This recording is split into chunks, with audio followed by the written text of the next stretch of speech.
Praise God. ఈరోజు దేవుడిచ్చిన ఈ కృపను బట్టి దేవునికి వందనాలు చెల్లిస్తున్నాను.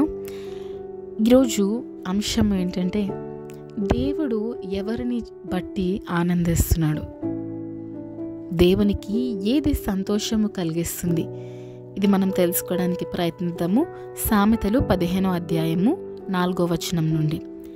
సాత్వికమైన నాలుక జీవవృక్షము, దానిలో కుటిలత యుండిన ఎడల ఆత్మకు భంగము కలుగును. మూఢుడు తన తండ్రి చేయు శిక్షను తిరస్కరించును, గద్దింపునకు లోబడువాడు బుద్ధిమంతుడగును. నీతిమంతుని ఇల్లు గొప్ప ధననిధి, భక్తిహీనునికి కలుగు వచ్చుబడి శ్రమకు కారణము. జ్ఞానుల పెదవులు తెలివిని వెదజల్లును, బుద్ధిహీనుల మనస్సు స్థిరమైనది కాదు. భక్తిహీనులు అర్పించు బలులు యెహోవాకు హేయములు, యథార్థవంతుల ప్రార్థన ఆయనకు ఆనందకరము. భక్తిహీనుల మార్గము యెహోవాకు హేయము, నీతిని అనుసరించు వానిని ఆయన ప్రేమించును. మార్గమును విడిచిన వానికి కఠిన శిక్ష కలుగును, గద్దింపును ద్వేషించువారు మరణము నొందుదురు.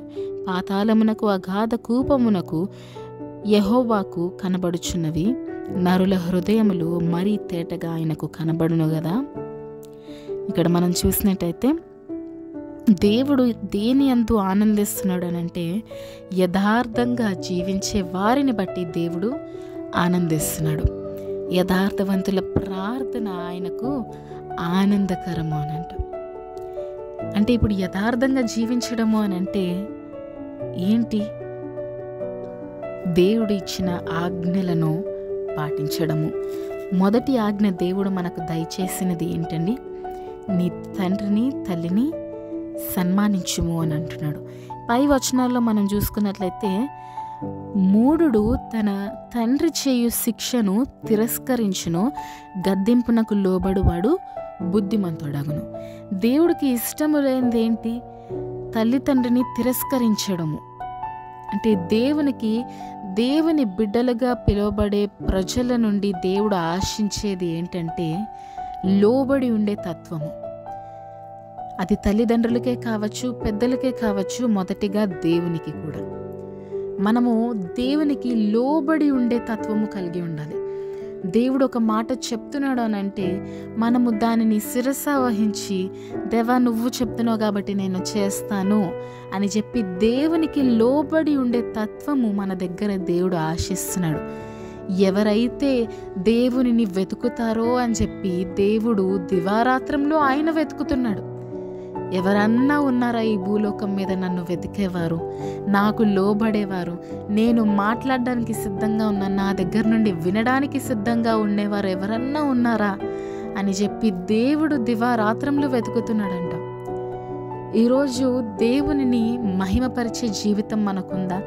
దేవునికి ఆనందము తెచ్చే జీవితం మనకుందా? దేవుడు యథార్థవంతుల కోసం వెతుకుతున్నాడు. ఆయన యందు భయభక్తులు కలిగిన వ్యక్తి కోసం వెతుకుతున్నాడు. ఈరోజు ఆ వ్యక్తిగా మనం ఎందుకు ఉండొద్దు? దేవుడు వెతుకుతున్న వ్యక్తిగా మనం ఎందుకు ఉండొద్దండి? ఆయన ప్రేమించి మనలందరినీ సృష్టించాడు కదా. ఇంత ప్రేమతోటి మనలందరినీ సృష్టించి మన కోసం మరలా నరరూపి అయి, మన కోసం ఆయన బలియాగమయ్యి తన ప్రాణాన్ని అర్పించి కూడా ఇంకా వెతుకుతున్నాడు మన కోసం. నన్ను వెంబడిస్తారేమో, నన్ను అడుగుతారేమో, నాతో మాట్లాడతారేమో, నేను చెప్పే మాటలు వినడానికి సిద్ధంగా ఉంటారేమో, సిద్ధపడతారేమో అని చెప్పి దేవుడు వెతుకుతున్నాడు. అది దేవునికి ఆనందము కలిగిస్తుందంట. అందుకే ఉంది ఏమని? 8వ వచనంలోని, యథార్థవంతుల ప్రార్థన ఆయనకు ఆనందకరము, నీతిని అనుసరించు వానిని ఆయన ప్రేమించును. దేవుడు ప్రేమగా చూస్తున్నాడు ఎవరైతే నీతిని అనుసరిస్తారో. నీతి అంటే దేవుని రాజ్యంను వెతకడము, మొదట ఆయనను వెతకడము. అలా నీతిగా ఎవరైతే జీవిస్తూ ఉంటారో, దేవుడు ఆజ్ఞలను పాటిస్తూ వారి నీతిని కాపాడుకుంటూ ఎవరైతే జీవిస్తారో వారందరి అందు దేవుడు ఆనందిస్తున్నాడు, వారిని ప్రేమిస్తున్నాడు. అదేవిధంగా యథార్థవంతుల ప్రార్థన మనము ప్రార్థించినప్పుడు యథార్థతతోటి మనం ఎప్పుడైతే ప్రార్థిస్తామో ఆయన మనల్ని చూసి ఎంతో మురిసిపోతాడంట, ఎంతో ఆనందిస్తాడంట. నా బిడ్డ నాతో మాట్లాడుతుంది అని చెప్పి. ఈరోజు మనం ఎంతసేపు ప్రార్థనలో గడుపుతున్నాము? ఎంతసేపు దేవునితోటి మాట్లాడగలుగుతున్నాము? చాలా కొద్దిసేపే మనము దేవునితోటి మాట్లాడుతున్నాం కదా. 24 గంటలు ఇచ్చిన దేవునితోటి మనము కొన్ని నిమిషాలు కూడా మాట్లాడలేకపోతున్నాం కదా. ఈరోజు మనల్ని మనము సరి చేసుకుందామా? దేవునికి సంతోషము కలిగించాలంటే, మనల్ని సృష్టించిన మన సృష్టికర్తకు సంతోషము కలిగించాలంటే మొదటిగా మనం ఆయనను ఆనందింపచేయాలి. ఎలాగా? ఆయనతోటి మాట్లాడడం ద్వారా. ఆయనతో మాట్లాడనిదే, ఆయనను ప్లీజ్ చేయడము, ఆయన యందు విశ్వసించనిదే ఆయనను సంతోషపెట్టడం కూడా అసాధ్యం. కాబట్టి ఆయన యందు విశ్వాసం ఉంచి ఆయన ఏం మాటలు మాట్లాడుతున్నాడు, ఆయన ఏం ఆశిస్తున్నాడు మా దగ్గర నుండి అని చెప్పి మనము గ్రహిద్దాం. ఈరోజు ప్రార్థనలోని వాక్య ధ్యానంలోని మనం ఎక్కువ గడిపితే నిజంగా దేవుడు మాట్లాడడానికి సిద్ధంగా ఉన్నాడండి.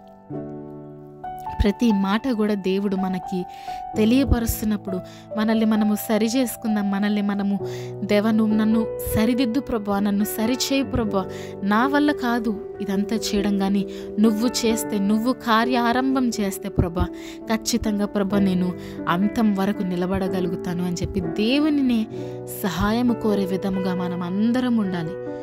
ఈ జీవితంలోని ఎంతో ప్రాముఖ్యమైనది దేవునితోటి మాట్లాడుకోవడము అనే అనుభవం అండి.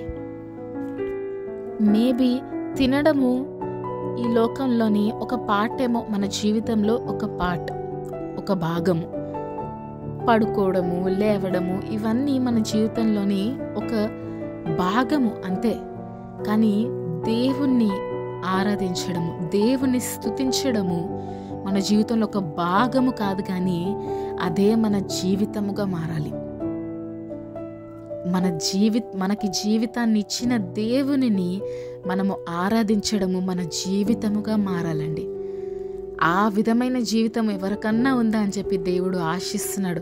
ఈరోజు అట్టి మంచి జీవితము మనము కలిగి ఉన్నట్లయితే దేవుడు ఎంత సంతోషిస్తాడు కదా మనల్ని చూసి.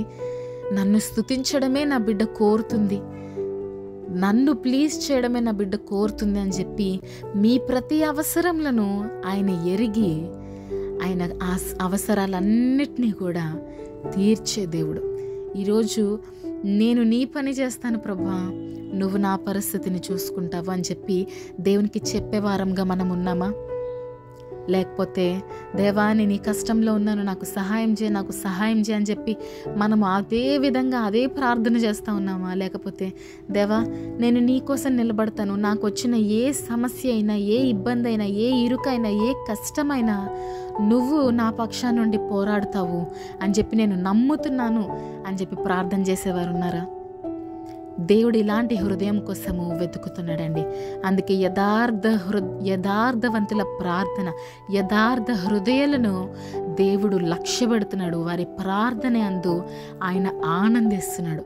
కాబట్టి ఈరోజు ఆయన ఆనందించే విధం అలాంటి ప్రార్థన మనము కలిగి ఉండి యథార్థవంతులుగా మనము జీవిస్తూ ఏ కపటము, ఏ కల్మషము కూడా మన దరిదాపులకు కూడా రానివ్వకుండా దేవుని యొక్క కంచెను మనము కోరుకుంటూ, ఎల్లవేళలా ఆయన ప్రొటెక్షన్ని కోరుకుంటూ మనం అందరము ముందుకు వెళ్దాము. ఈ చిన్న మెసేజ్ మీ అందరికి ఆశీర్వాదకరంగా ఉన్నట్లయితే మీ ఫ్రెండ్స్ తోటి, ఫ్యామిలీస్ తోటి షేర్ చేసుకోండి.